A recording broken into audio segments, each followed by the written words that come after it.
बाजीराव प्रथम पेशवा का जन्म 18 अगस्त 1700 को महाराष्ट्र के एक ब्राह्मण परिवार में हुआ। उनके पिता बालाजी विश्वनाथ भी मराठा साम्राज्य के पहले पेशवा थे। बचपन से ही बाजीराव को युद्धकला, घुड़सवारी और प्रशासनिक कार्यों की शिक्षा दी गई। वे छोटे से ही तेजस्वी, साहसी और नेतृत्व क्षमता से भरपूर थे। मात्र 20 वर्ष की आयु में ही उन्हें छत्रपति शाहू ने पेशवा का पद प्रदान किया। बाजीराव ने अल्पायु में ही अपनी युद्ध कुशलता से सबको प्रभावित किया।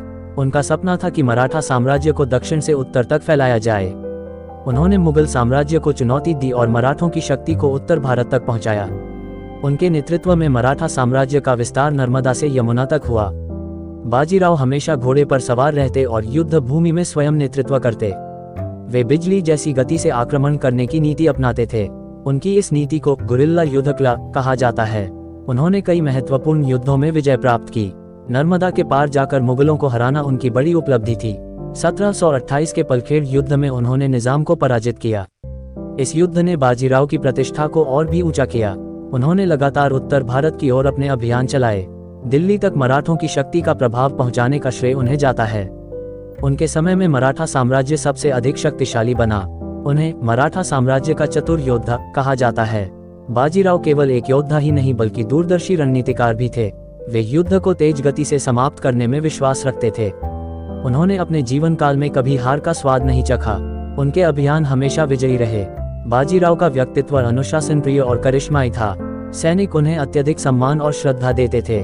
उन्होंने मराठा साम्राज्य को सशक्त करने के लिए प्रशासन पर भी ध्यान दिया। वे योग्य अधिकारियों का चयन करते और भ्रष्टाचार का विरोध करते थे।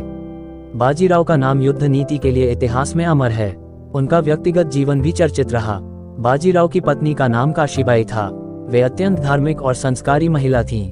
बाजीराव का संबंध मस्तानी नामक महिला से भी रहा। मस्तानी बहादुर और सुंदर महिला थीं। मस्तानी के कारण दरबार में कई विरोध भी उत्पन्न हुए। फिर भी बाजीराव ने मस्तानी से गहरा प्रेम किया। उनका ये प्रेम प्रसंग इतिहास में आज भी प्रसिद्ध है। मस्तानी के साथ रहने के कारण उन्हें पारिवारिक और सामाजिक विरोध सहना पड़ा। फिर भी उन्होंने कभी पीछे हटना स्वीकार नहीं किया।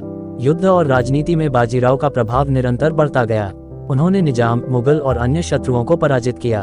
उनके कारण मराठों का दबदबा संपूर्ण भारत में स्थापित हुआ।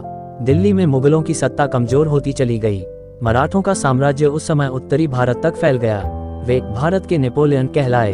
1740 में बाजीराव की अचानक तबीयत खराब हो गई। वे एक उत्तर भारत के अभियान के दौरान बीमार पड़े। उसी दौरान उनकी मृत्यु हो गई। उनकी मृत्यु 40 वर्ष की आयु में ही हो गई। यह मराठा साम्राज्य के लिए बहुत बड़ा आघात था। बाजीराव के निधन से मस्तानी भी जीवित न रह सकी।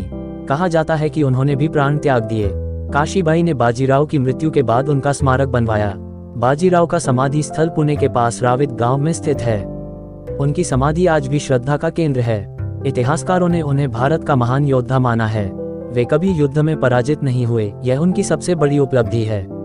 उनकी नीति और युद्ध कौशल आज भी प्रबंधन और सैन्य शिक्षा में पढ़ाई जाती है।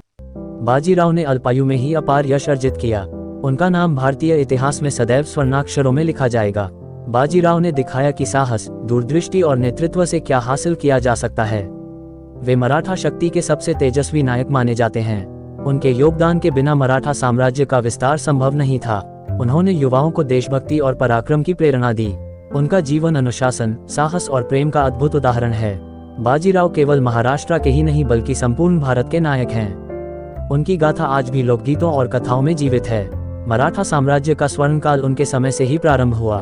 बाजीराव का नाम आते ही वीरता और रणनीति की याद ताजा हो जाती है। निस्संदेह वे भारतीय इतिहास के महानतम योद्धाओं में से एक थे।